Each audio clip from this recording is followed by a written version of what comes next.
Hay un actor determinante, que es el recaudador. Actúa en los distintos niveles de la competencia política y moviliza fondos según sus contactos con élites empresariales, proveedores del Estado, donantes que prefieren mantener el anonimato y con estructuras criminales. Es un actor con independencia. Sobre todo en las campañas presidenciales, los recaudadores actúan de manera independiente a los partidos, movilizando recursos directamente para el candidato presidencial, a quien no siempre reportan ni siquiera el nombre de los donantes, ni los montos de los aportes. No establece con claridad cuáles son los compromisos adquiridos con los financistas, con una autonomía que le hace posible al recaudador, en muchos casos, quedarse con parte de esos donativos. Asimismo, durante un futuro ejercicio de gobierno, le posibilita un alto grado de incidencia en los gobernantes y se presta al tráfico de influencias. Un ejemplo paradigmático lo constituye el caso del señor Gustavo Alejos en la UNE. Es un recaudador que se enriquece y construye redes durante el gobierno de Álvaro Colón. Alejos fue nombrado secretario privado de la presidencia, desde donde logró una importante influencia política y hasta convertirse en facilitador de negocios propios y ajenos.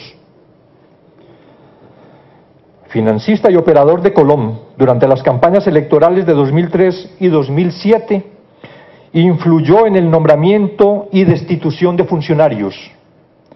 Durante este periodo, las empresas vinculadas con él fueron beneficiadas por contratos públicos y su hermano y su padre fueron nominados como candidatos a diputados por la Unidad Nacional de la Esperanza. Gustavo Alejos reconoció públicamente que apoyaba con financiamiento a Sandra Torres, candidata presidencial de la UNE, a Roberto Alejos de Todos y a La Gana.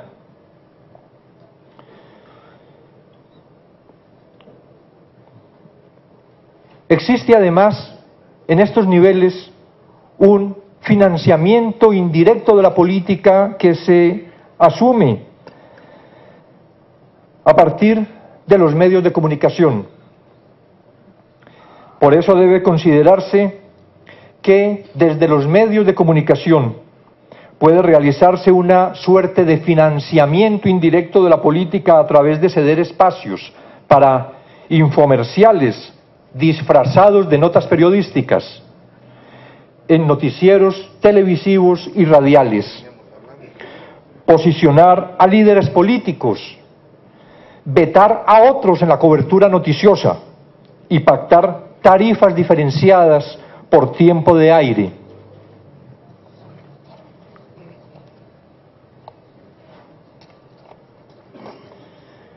Existe además, lo advierten en el cuadro presentado, de qué modo un monopolio en la televisión del sistema VHF existe en el país y de qué manera ese monopolio incide directamente en las elecciones.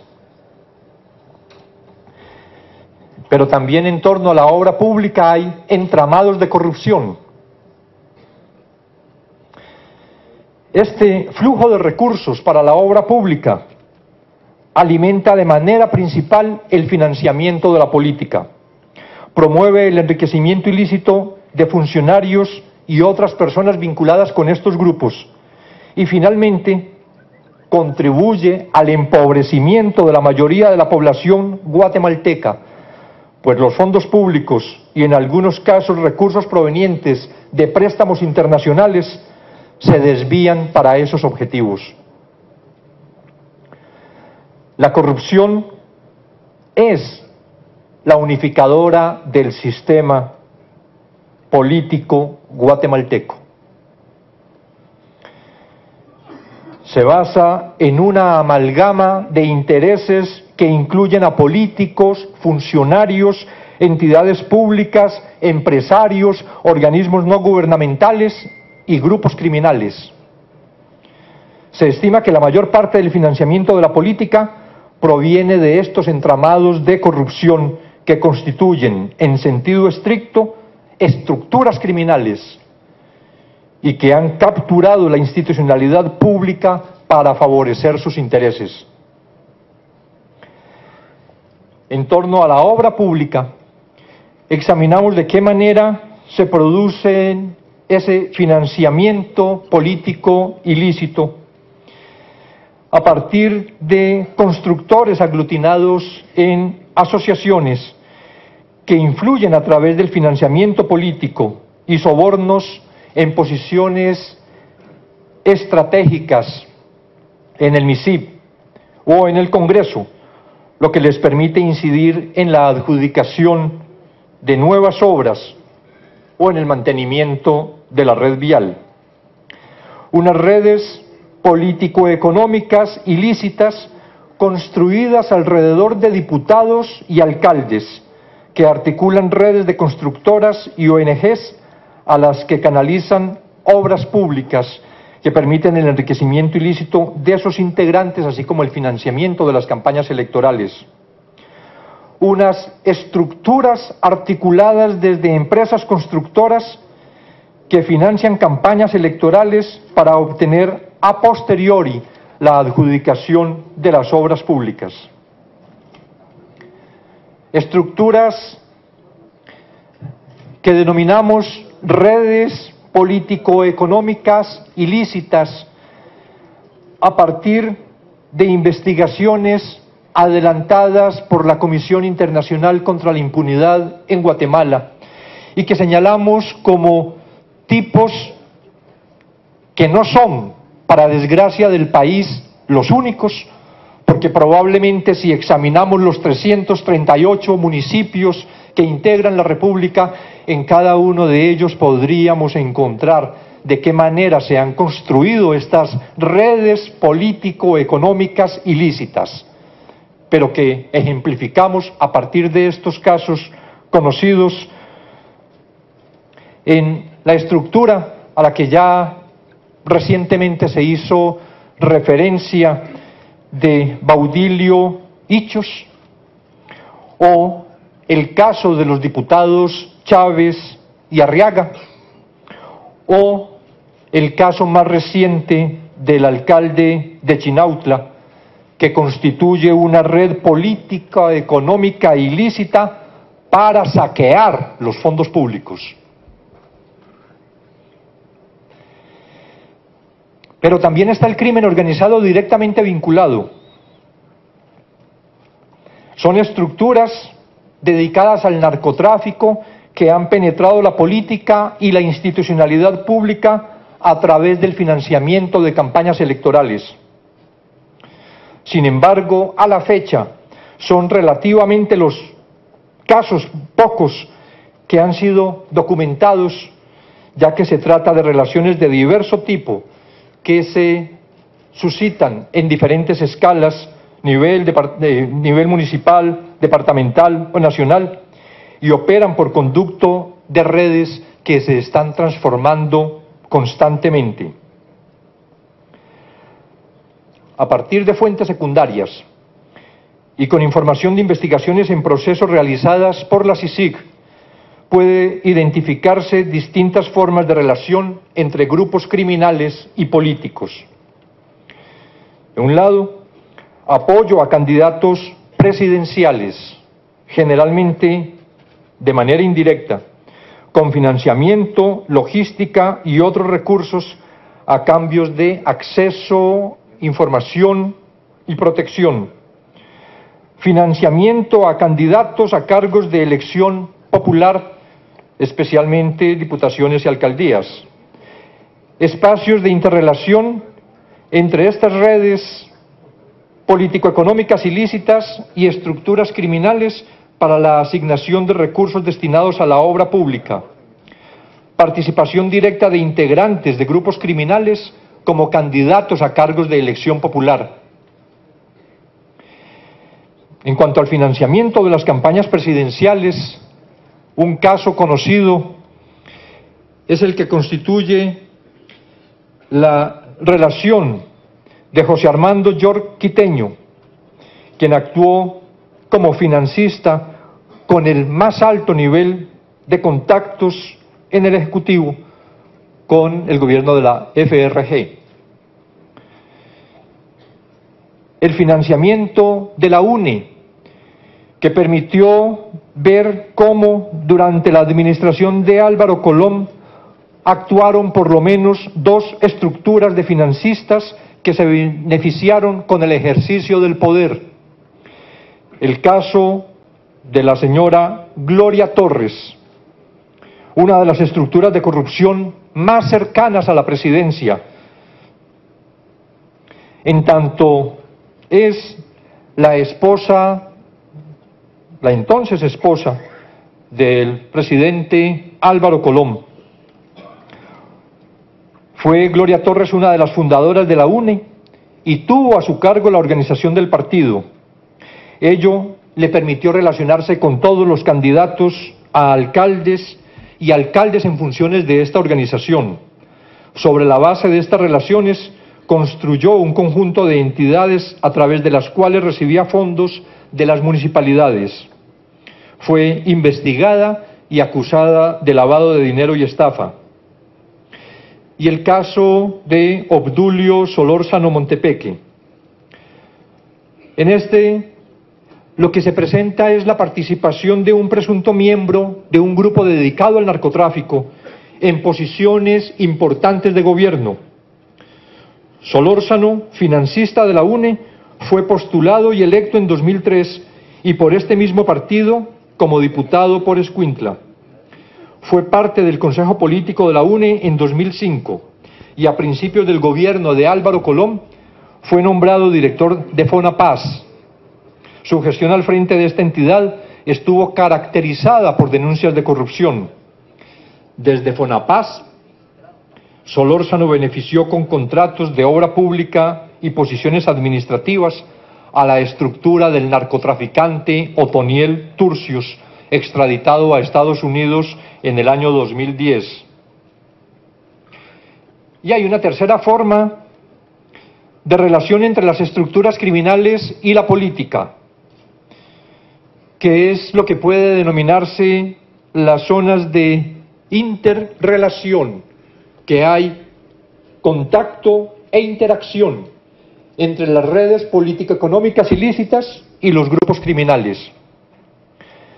Investigaciones en proceso permiten inferir que en la mayoría de localidades en las que operan grupos de narcotráfico, como parte de su diversificación económica, han establecido empresas constructoras que a través de sobornos y del financiamiento de la política se benefician de la asignación anómala de obra pública, lo que constituye una práctica sistemática y recurrente.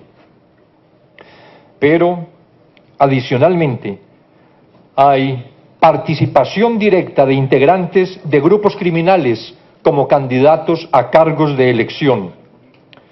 Un caso paradigmático en estas elecciones de 2015 es el que se presenta con el señor Edwin Gerson Javier, conocido como Tres Quiebres, que se ha postulado como candidato a alcalde del municipio de Ipala, Chiquimula. Es un caso particularmente ilustrativo porque se trata de un empresario que ha sido constructor de obra pública y posee un canal de cable. Aunque se postuló por un comité cívico, al anunciar su campaña mencionó que ha sido abordado por diversos partidos que buscan promoverlo. Al analizar los casos documentados, se identifican distintas formas de relacionamiento de los grupos criminales con la política. La primera forma, que puede considerarse como la tradicional, consiste en que estos grupos financian a candidatos y partidos en distintos ámbitos, a cambio de protección para mantener el funcionamiento de sus negocios e información para estar al tanto de posibles acciones en su contra. Sin embargo, este tipo de relacionamiento se ha ido modificando para dar lugar a modelos de relación más complejos.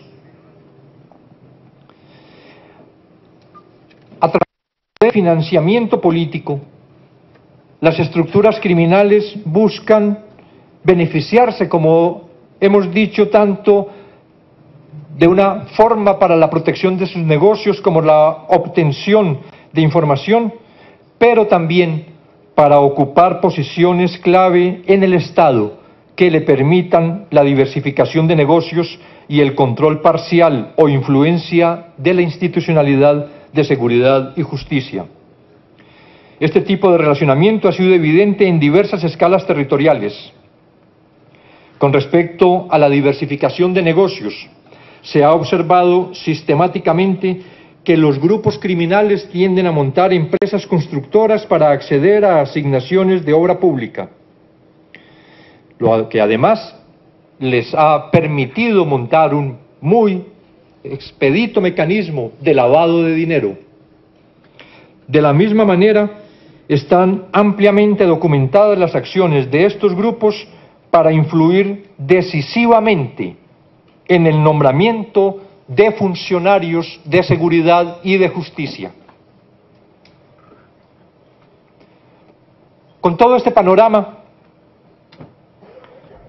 presentamos al final del informe, que esta es apenas la invitación para que lo lean con toda responsabilidad, con todo interés, para obtener lo que sea posible de ello en favor de las instituciones, de la institucionalidad del Estado de Derecho de Guatemala, que es el único propósito que tiene la CICIG al elaborar informes de esta naturaleza. No estamos asumiendo ningún papel en la contienda partidista. Reivindicamos nuestra defensa del Estado de Derecho.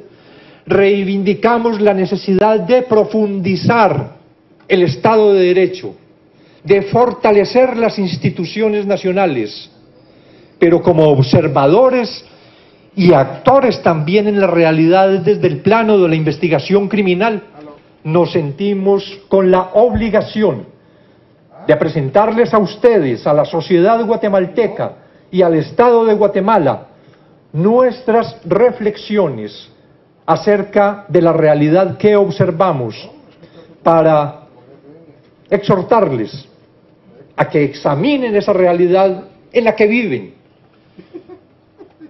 y logren transformarla si en verdad comparten con nosotros esta visión realmente poco optimista de la realidad actual, pero que está en manos de la sociedad guatemalteca transformar. Y por eso presentamos en el último capítulo unas conclusiones y unas recomendaciones. Decimos en primer lugar que el financiamiento de la política y de las campañas electorales es un asunto central para las democracias. Que este régimen político busca, a través de la participación igualitaria en elecciones, que los representantes de los ciudadanos ocupen las principales posiciones del Ejecutivo y el Legislativo y respondan a las demandas e intereses de la población.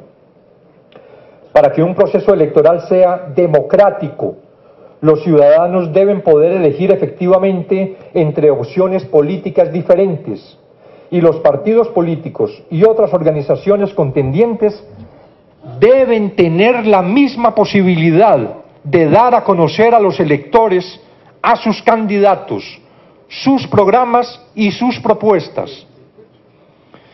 En segundo lugar, con relación al proceso democrático, el financiamiento excesivo y poco regulado conduce a la vulneración de los principios de igualdad ciudadana y equidad en la competencia.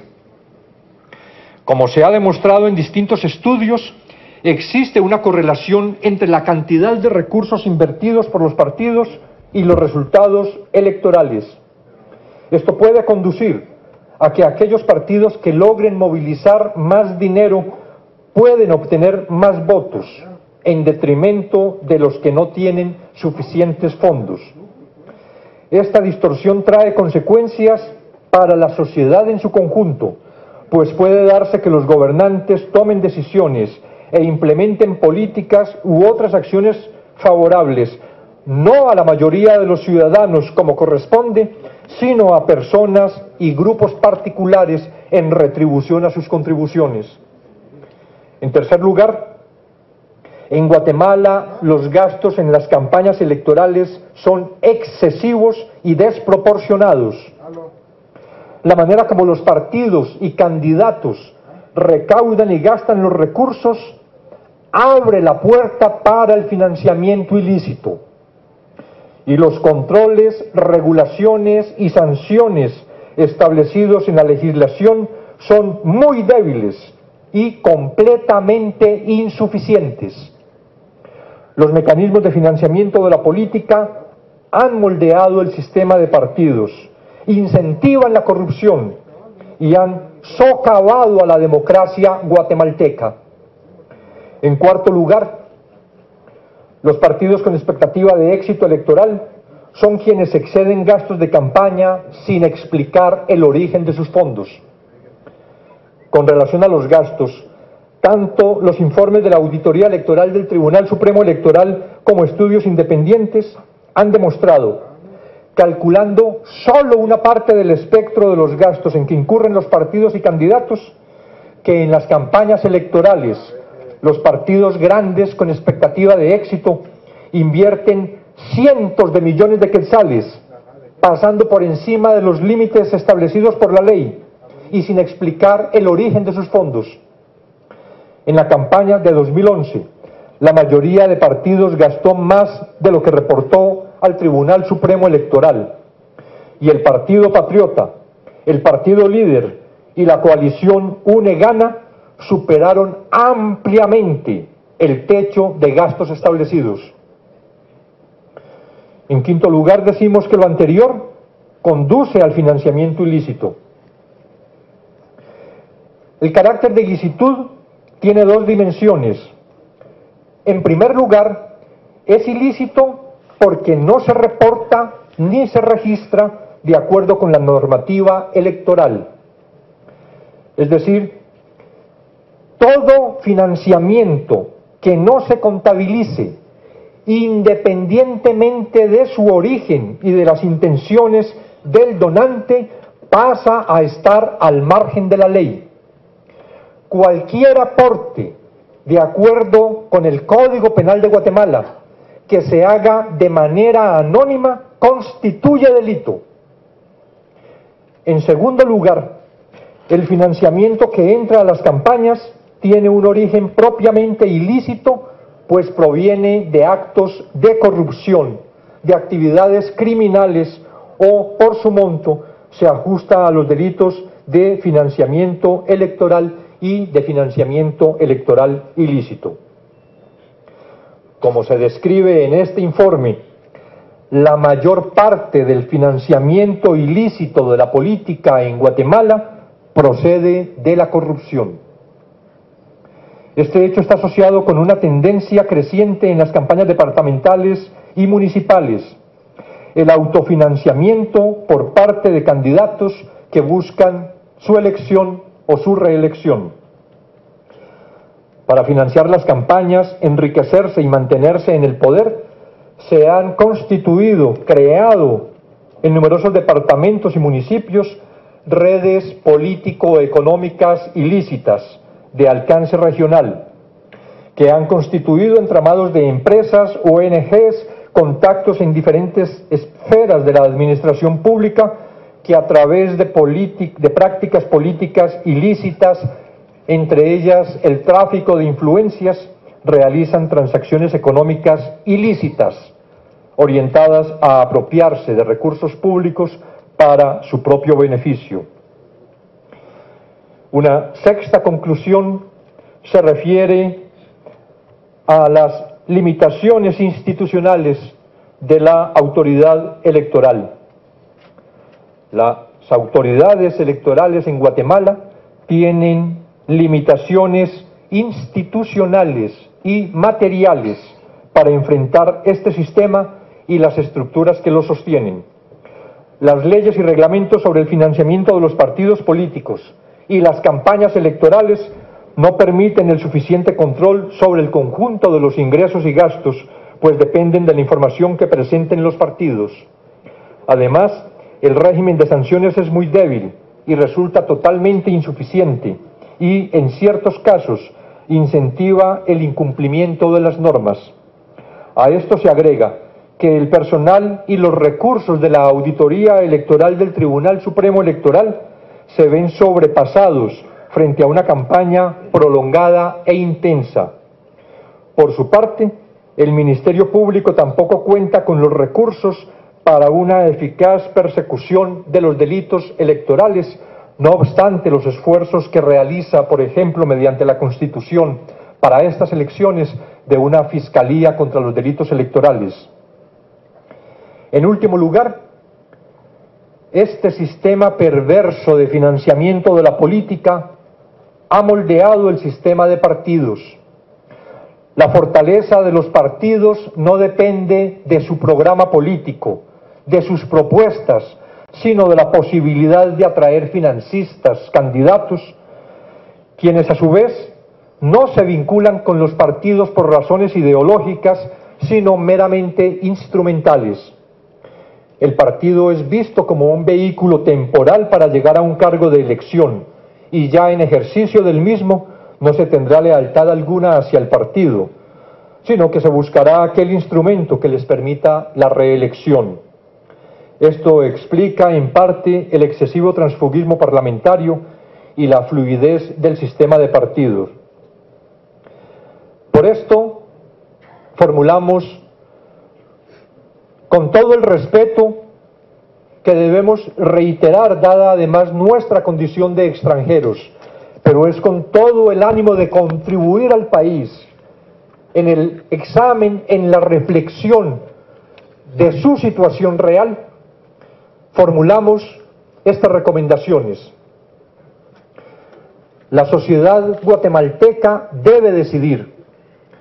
Durante más de una década, diversas entidades guatemaltecas e internacionales han promovido un debate profundo sobre las reformas a la legislación electoral y particularmente sobre el financiamiento. Es poco lo que se puede agregar a lo ya discutido, y es a la sociedad a la que corresponde tomar las decisiones específicas. Se deben limitar las campañas electorales. Frente al gasto excesivo y desproporcionado en las campañas electorales, se tiene el convencimiento de que éstas deben acotarse en tiempo y en recursos invertidos. Campañas cortas y con pocos gastos deben ser parte de las futuras regulaciones. Debe reducirse el financiamiento privado.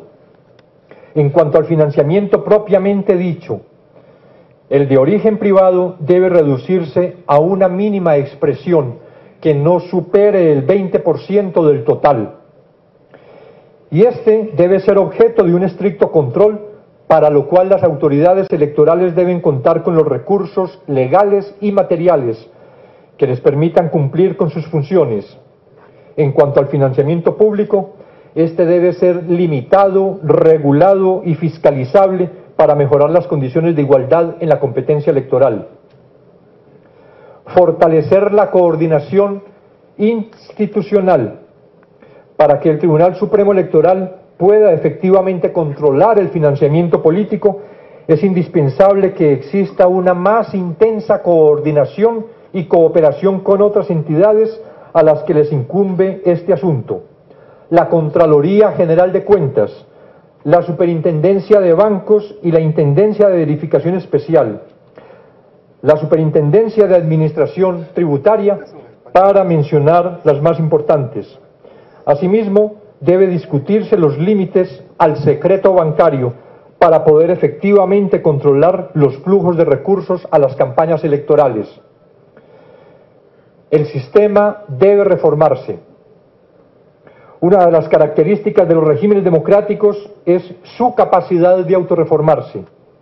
Este proceso es permanente y busca profundizar la democracia, corrigiendo los problemas que puedan identificarse y dejando abierta la posibilidad de nuevas transformaciones. En último lugar, el apoyo a las reformas electorales. En este sentido, y entendiendo que las reformas constituyen en sí mismas un proceso, la Comisión Internacional contra la Impunidad en Guatemala considera que, dadas las reflexiones contenidas en este informe, debe apoyarse la aprobación del proyecto de reformas para el fortalecimiento del régimen político electoral del Estado de Guatemala, presentado por el Tribunal Supremo Electoral al Congreso de la República, el cual contiene modificaciones a la ley electoral y de partidos políticos y a la ley de amparo, exhibición personal y de constitucionalidad. Consideramos que estas reformas constituyen un paso importante para la transformación del sistema electoral y constituyen una opción real para iniciar la reforma de un sistema político urgido de un profundo cambio. Muchas gracias.